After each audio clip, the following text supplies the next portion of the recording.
I'm Serafina, and I thought I knew what humiliation felt like, until my husband called me ugly in front of his friends and slapped me in the middle of a crowded restaurant. I wish I could say that was the worst of it, that it ended there. But it didn't, because behind that slap was something bigger, a marriage built on lies, manipulation, and control. A man who didn't just belittle me in public, but stripped away my independence in private. A family that stood by him, covering for his deception. And when I finally tried to leave, I realized it wasn't just my heart at stake.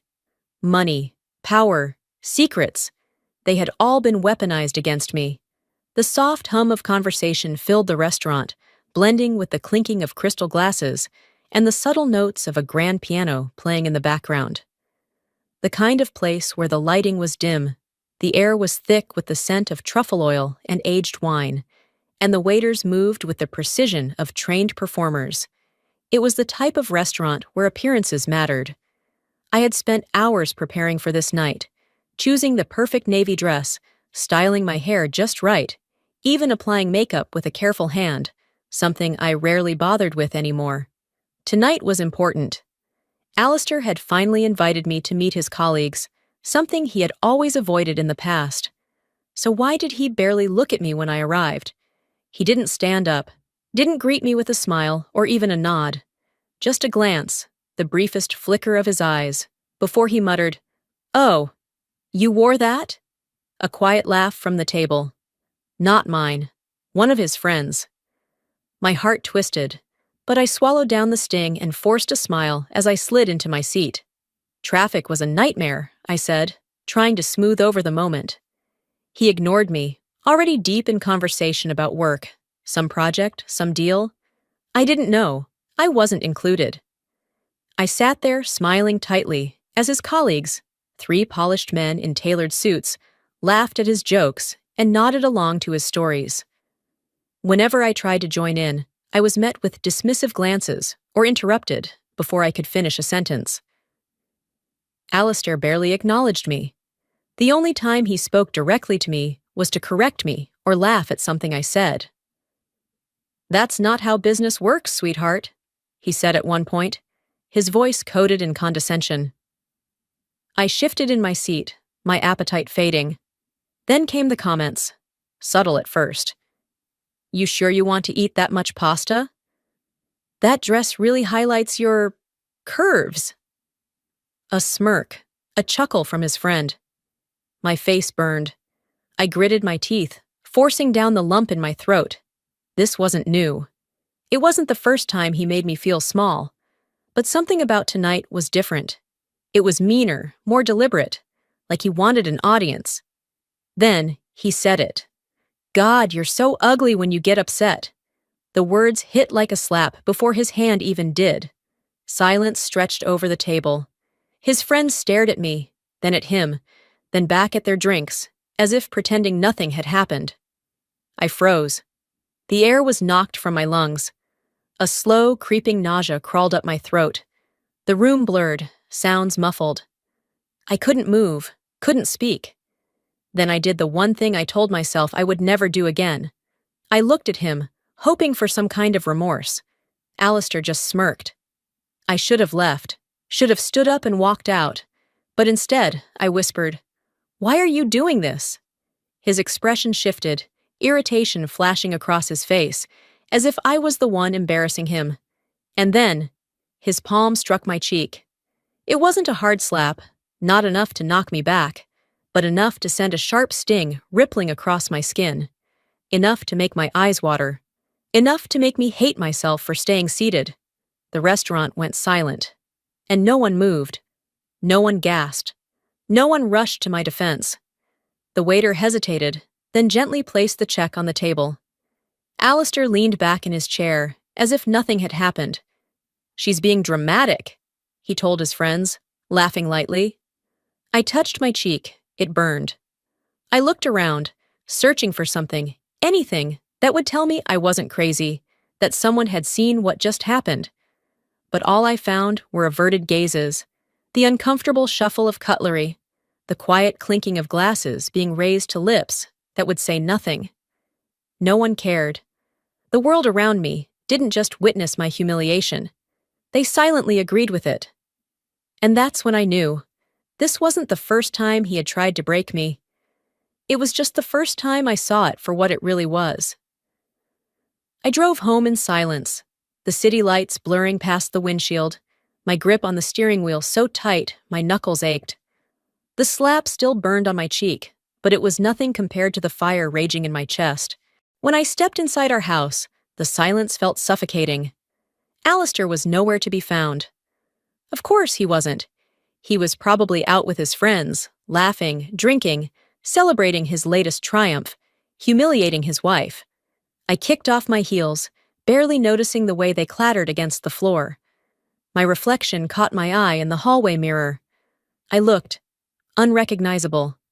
Smudged mascara streaked my cheeks, my lipstick was smeared, my expression hollow. I lifted my fingers to my cheek, tracing the red mark his hand had left behind. A bitter laugh escaped my lips. "Look at yourself, Sarah. Look what you've become." I grabbed a bottle of wine from the kitchen, my hands shaking as I poured a glass. The first sip burned down my throat, but I didn't stop. I needed something to dull the edge, something to quiet the voice screaming in my head. Maybe for the first time in my marriage, I wasn't just hurt, I was furious. It wasn't just tonight. It had never been just one night.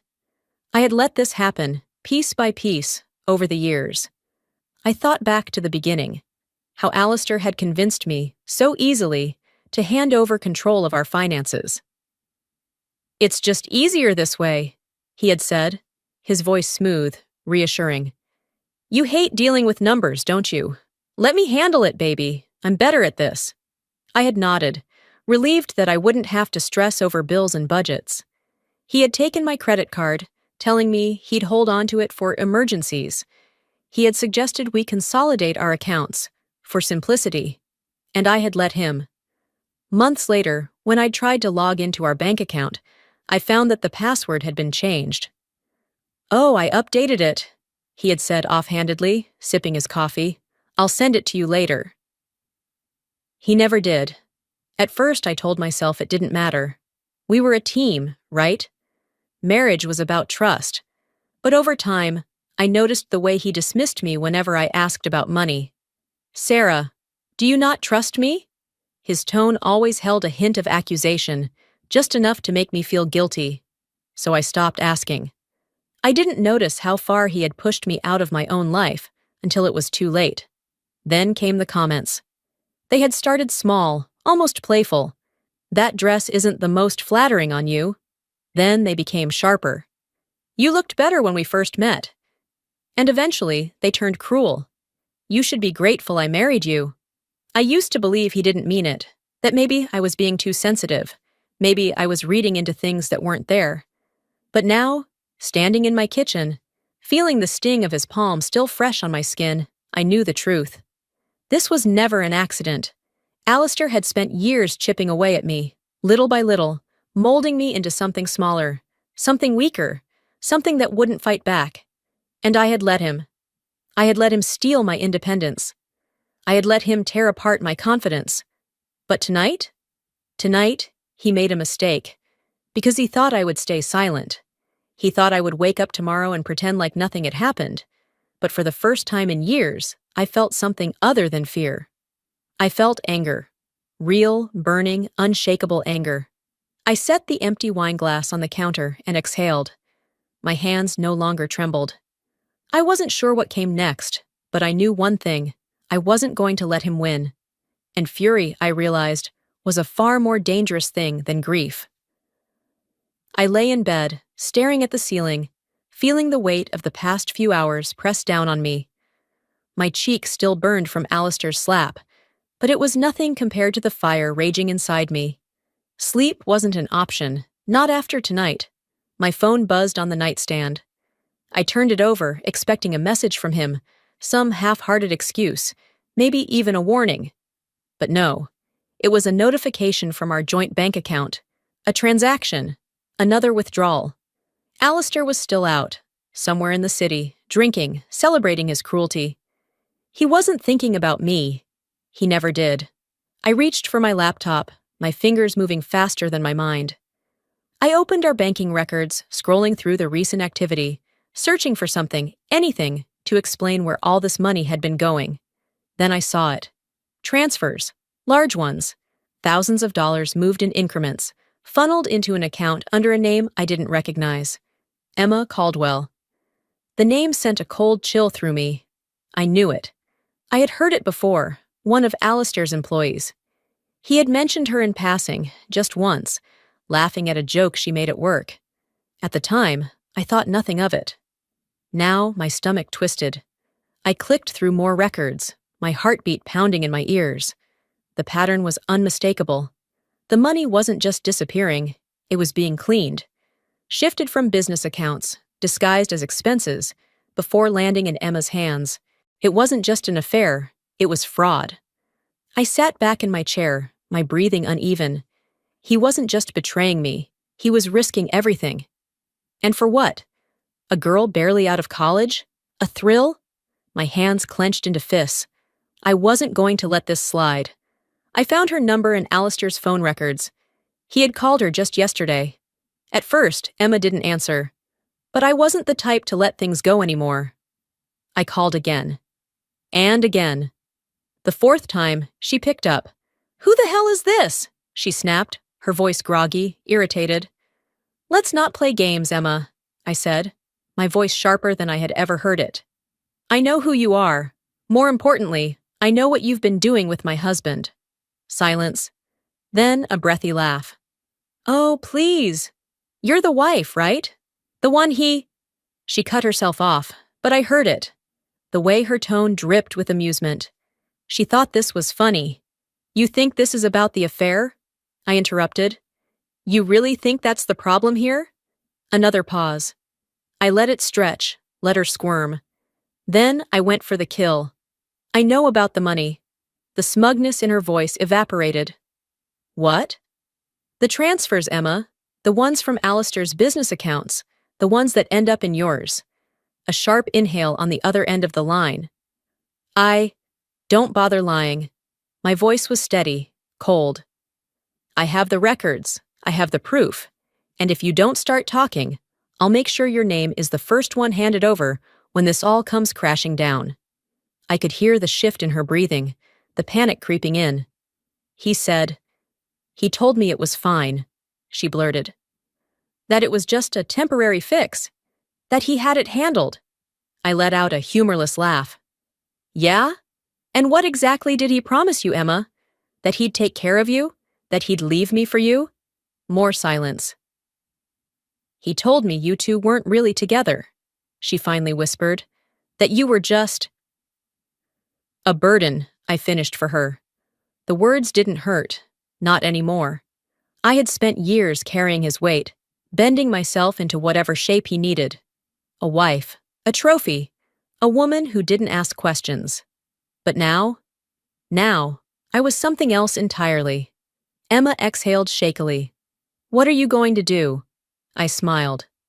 "Oh, sweetheart," I murmured. "I'm going to burn his world to the ground." By the time I hung up, my mind was already racing ahead. I backed up everything, screenshots of bank transfers, messages, call logs. I saved them to a drive, then emailed copies to myself just in case. Alistair thought he had me trapped, thought I was too weak, too blind to see what he was doing. He was wrong. I wasn't just going to walk away. I was going to make sure he had nowhere left to run. And the first step? Letting him know I wasn't afraid anymore. The morning light filtered through the blinds, casting pale golden lines across my bedroom floor. I hadn't slept much. My mind kept replaying my conversation with Emma, the way her voice had cracked when she realized the game was over. But it wasn't just her. Alistair didn't just betray me. He had built his entire life on a foundation of deception, and now, brick by brick, I was going to tear it down. I had just poured myself a cup of coffee when my phone rang. An unknown number. I hesitated. It could be a lawyer, a bank representative, someone responding to the storm I had begun to stir. But the second I picked up, I knew I was wrong. A low, distorted voice crackled through the speaker. "You need to stop." I froze, my grip tightening on the phone. If you know what's good for you, the voice continued, you'll drop this. Walk away while you still can. A slow chill crawled down my spine. I forced my voice to stay steady. Who the hell is this? A pause. Then a quiet chuckle. Just a friendly warning, Mrs. Caldwell. The line clicked dead. I stood there for a long moment, my heartbeat pounding in my ears. My coffee sat untouched, growing cold. Someone was watching. Someone was listening. And someone wanted me to be scared. Alistair came home around noon, looking as smug as ever. I didn't waste time. I got a call this morning, someone telling me to drop it. He barely glanced at me as he loosened his tie. And? I repeated, my voice rising. You don't even pretend to care? He let out a dry laugh. Jesus, Sierra, you sound paranoid. Maybe it was a scam call. Maybe you're just looking for a reason to play the victim. I clenched my fists. He was testing me, waiting for me to crack, to spiral into self-doubt the way I always had before. Not this time. You know what I think? I said, stepping closer. I think you're scared, and you should be. His smirk faltered for just a second. But then, a knock at the door, and just like that, the mask slipped back into place. Let me guess, I muttered. Your parents? Evangeline and Edmund Caldwell swept into the house like they owned it. Sarah, dear, Evangeline cooed, her red painted lips stretching into a smile that didn't reach her eyes. We heard about everything, and we thought it was best to come speak with you directly. She settled into the chair across from me, legs crossed, perfectly poised. Edmund stood behind her, silent as ever, his mere presence carrying the weight of quiet intimidation. Alistair sat beside them, arms folded. I knew exactly what this was. Damage control. Evangeline let out a soft sigh, tilting her head. Alistair told us you've been a bit emotional lately. I nearly laughed. Emotional? Edmund finally spoke, his voice deep, measured. Sarah, we understand you're upset. Marriages go through difficulties. But what you're doing, digging through finances, making accusations, it isn't healthy. I stared at them, trying to wrap my mind around the sheer audacity. Alistair laundered money, lied, cheated. And I was the one in the wrong? You expect me to stay quiet? I asked, my voice dangerously even. Evangeline reached forward, placing a delicate hand on mine. Sweetheart, we're simply saying, if you let this go, we can make things easier for you. There it was. The bribe. Alistair's eyes flicked toward me, watching, waiting. I pulled my hand away. And if I don't? Evangeline's expression didn't change, but something in her gaze sharpened. Then you'll be making things much harder for yourself. I exhaled slowly. Get out of my house.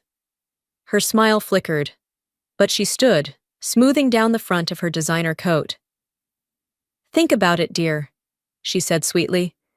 We wouldn't want this to get uglier than it needs to be. That night, I found an envelope in the mailbox.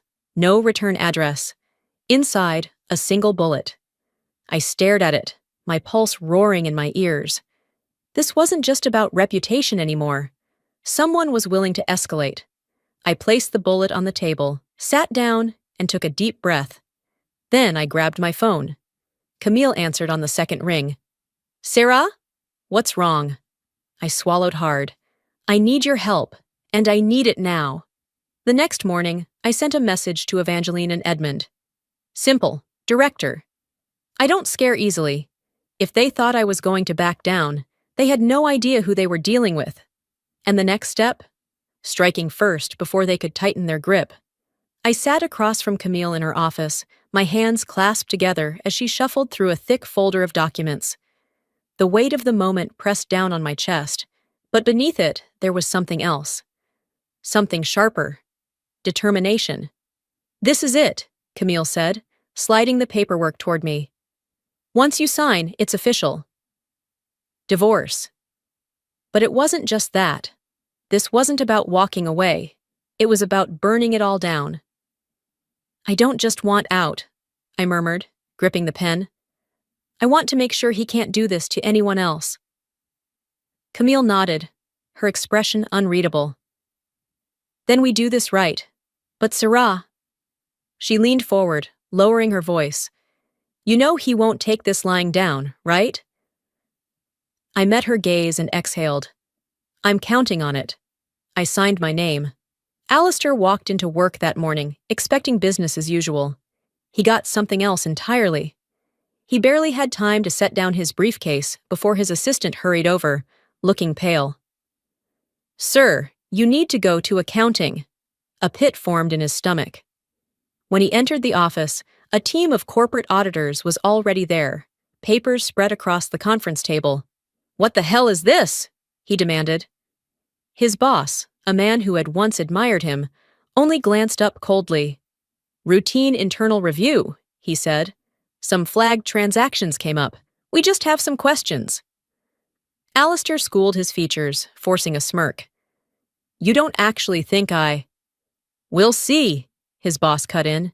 He could feel it, the shift in the air, the weight of the scrutiny pressing against his carefully curated image. Someone had tipped them off.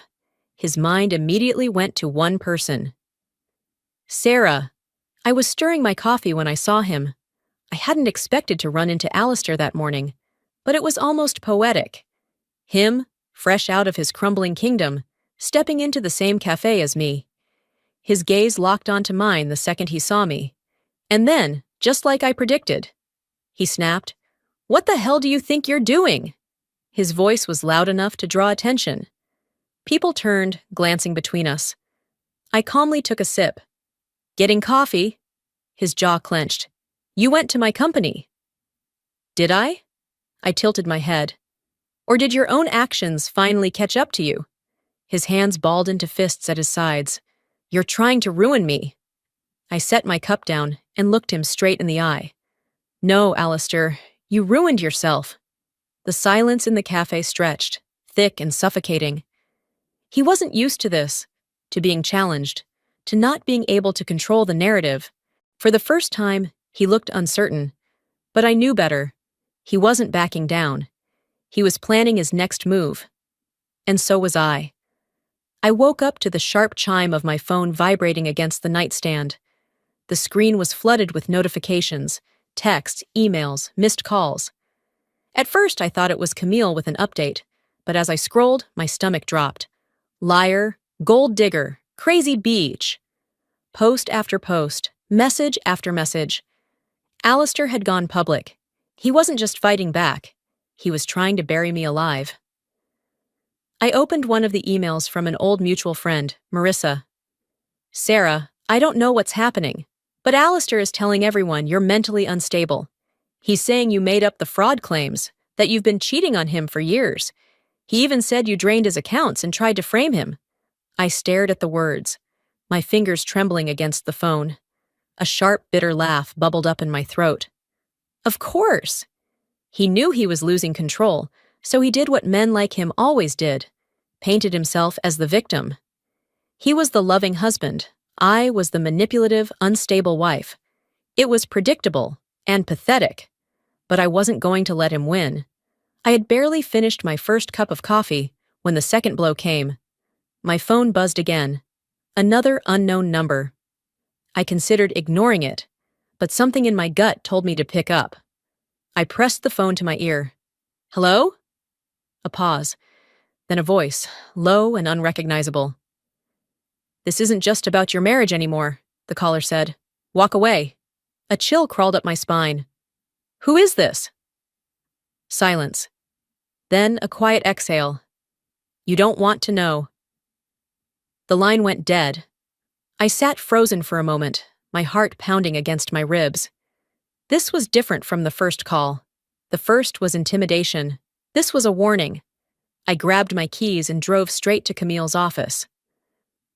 This is escalating, Camille said, pacing behind her desk, her arms crossed tightly over her chest. No kidding, I muttered, tossing my phone onto her desk. First, he slanders me. Now I'm getting anonymous threats. She sighed, rubbing her temples. Sarah, we both knew Alistair would retaliate, But this means he's desperate. I frowned. Desperate enough to do what? She hesitated. To pull strings. You don't know how many people he has in his pocket. If he's reaching beyond just his smear campaign, it means he's trying to shut you down before you can destroy him. The weight of her words settled in my chest. I wasn't just fighting Alistair anymore. I was fighting whoever he had been protecting all these years. But if he thought that would scare me, he was wrong. The cracks in his perfect facade were starting to show. By late afternoon, Celeste, Alistair's younger sister, called me. I almost didn't answer, but curiosity got the better of me. Sarah. Her voice was softer than I remembered. I waited. She took a breath. I don't know what to believe. I closed my eyes, pinching the bridge of my nose. Celeste? I just mean... She hesitated. He's my brother, but I know he lies. I know he manipulates people. This is a lot. Mom and Dad keep telling me you're doing this for money, but I don't know. For the first time, there was doubt in her voice. You know the truth, I said gently. You've always known. You just didn't want to see it. A beat of silence. I don't know what to do, she whispered. I sighed. You don't have to do anything, Celeste, but don't be part of the lie. I could hear her breathing on the other end, shaky and uncertain. He won't stop, Sarah. You know that, right? I smiled bitterly. Neither will I. That night, my doorbell rang. I expected Camille, maybe even Celeste, but when I opened the door, it was someone I never thought I'd see. Dorian, Alistair's co-worker. He looked uneasy, glancing over his shoulder before stepping inside. I can't stay long, he said quickly, but you need to know, Alistair is losing his grip at work. The financial review? It's worse than he thought. People are talking. I straightened. How bad? Dorian exhaled. Bad enough that some of us don't want to go down with him. He met my gaze. I have access to his records, Sarah. Emails, expense reports. The real ones, not the doctored versions. Hope sparked in my chest. If you're willing to fight, he said, I can help. I smiled for the first time all day. I'm more than willing. The moment Dorian left, I opened my laptop and got to work.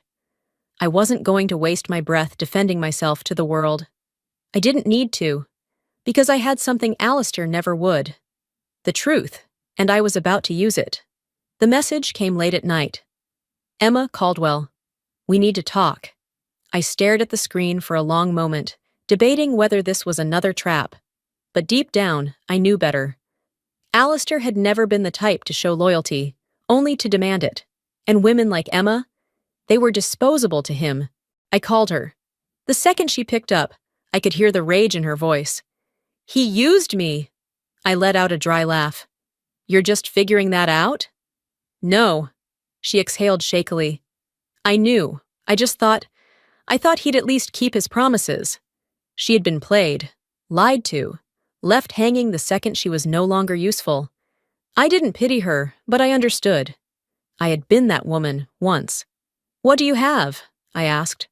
A beat of silence. Then, a quiet, almost bitter chuckle. Everything.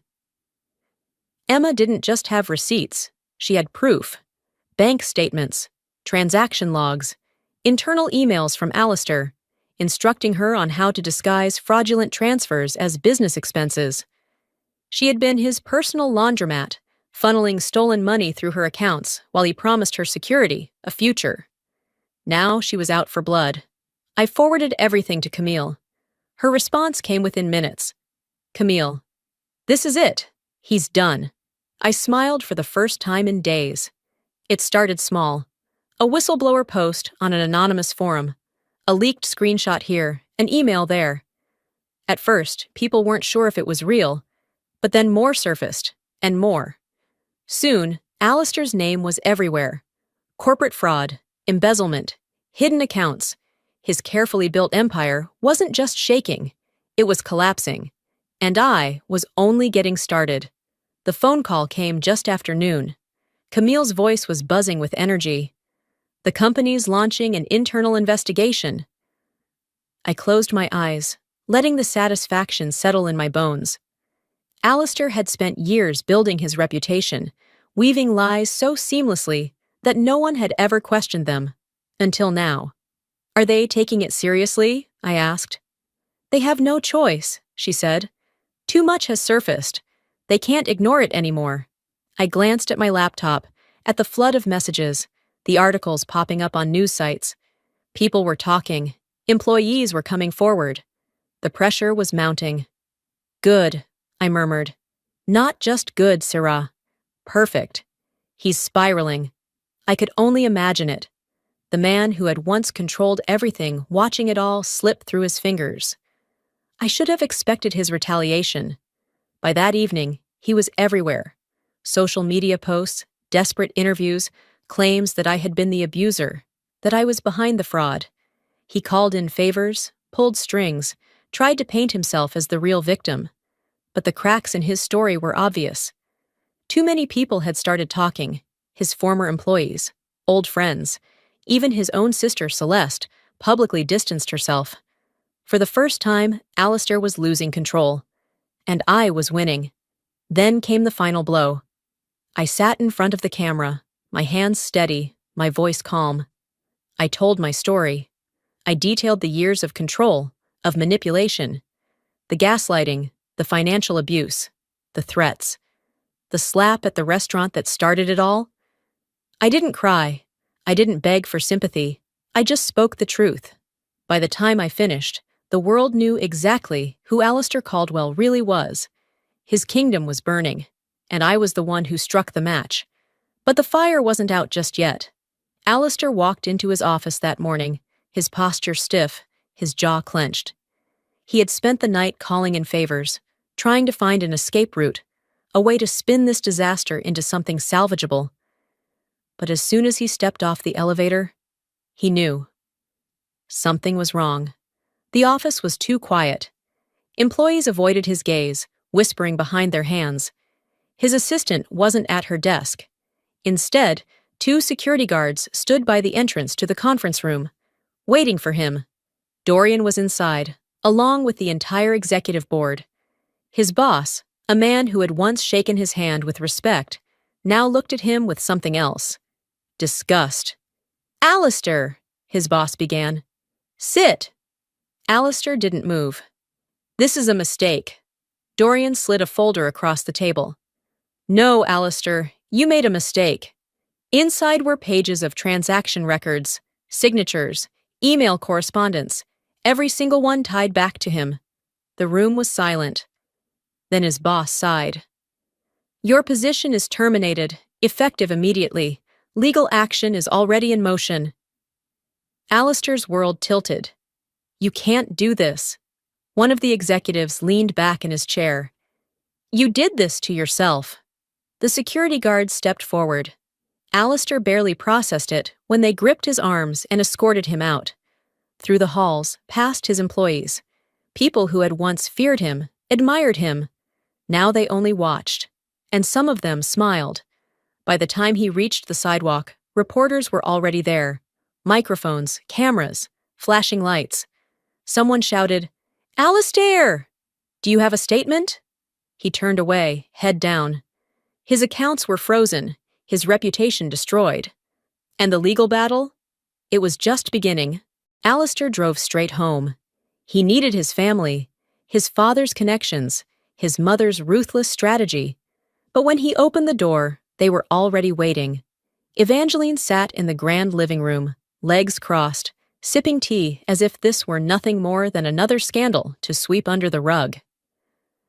Edmund stood by the window, his hands clasped behind his back. Celeste sat off to the side, arms folded, eyes downcast. Alistair took a shaky breath. You heard. His mother finally looked up. Of course we heard. Then you know I need... You need? Evangeline's voice was sharp. You need? She set her cup down with a quiet clink. Do you have any idea what you've done? Alistair's patience snapped. I am your son. Edmund turned then, his face carved from stone. Not anymore. The words hit him harder than any scandal ever could. I built everything I have for this family, Alistair growled. Evangeline tilted her head. And now you've ruined it. He turned to Celeste, desperate. You believe them? For a moment, her lips parted. But then she just shook her head. I don't have to believe them, Alistair. I just know. Alistair's fists clenched. You're abandoning me? Evangeline exhaled, as if bored. We're cleaning up your mess. She stood, smoothing the fabric of her dress. And you, dear, are no longer our concern. Alistair could only watch as his family turned their backs on him. He was alone. Completely, utterly alone. I met him one last time. Not because I wanted to, but because I needed to see him, see what was left. He looked smaller than before, slumped in a chair at a quiet cafe. No expensive suits, no polished arrogance, just a man who had finally been brought to his knees. I sat across from him, folding my hands on the table. This is the part where you blame me. He didn't respond. I let out a soft laugh. Or maybe this is the part where you beg. Still nothing. I studied him, taking in the hollow look in his eyes, the slight tremble in his hands. You know what's funny? I said, leaning closer. I don't even hate you anymore. His gaze flicked to mine, and for the first time, there was nothing behind it. No calculation, no fury, just emptiness. I stood, slipping my purse over my shoulder. I'm not afraid of you anymore, Alistair. And with that, I walked away. For the first time, revenge tasted bittersweet. But I knew one thing. I was finally free. And now, I had to learn how to live again. I woke up to soft morning light spilling through the sheer curtains of my new apartment. The space was still unfamiliar, the walls too bare, the furniture too neatly arranged. But it was mine. For the first time in years, I didn't wake up to the sound of someone else's footsteps, the weight of someone else's expectations pressing against my chest. I rolled out of bed, stretched, and padded to the kitchen. The silence felt strange, almost deafening. There was no tension in the air, no sharp voice waiting to cut me down before the day even started. Just me. I brewed my own coffee, took the first sip, and let the warmth settle in my chest. I had spent years waking up in a house that never felt like home. Now, standing here, in my own space, drinking my own coffee, I finally felt free. I met Camille at a cafe downtown. It had become our unofficial headquarters, the place where she broke the worst news and where I pieced myself back together. She slid a file across the table, tapping the cover. It's official. The divorce is finalized, the company's pressing charges, and Alistair, well, he's done. I exhaled, staring at the folder. It was everything I had fought for, but now that it was here, it felt anticlimactic. Camille studied me. You don't look thrilled. I swirled my coffee absently. I thought I'd feel something more. Satisfaction, maybe. Relief. And? I shrugged. I just feel done. Camille nodded, as if she understood. That's because this was never about revenge, Sarah. You weren't trying to win. You were trying to survive. I smiled softly. I guess I did. That afternoon, my phone buzzed. Celeste. I hesitated before answering. Hello? A quiet sigh on the other end. Then, can we talk? I agreed to meet her at a quiet park near my apartment. She was already there when I arrived, sitting on a bench, fingers nervously twisting in her lap. When she looked up, she seemed different.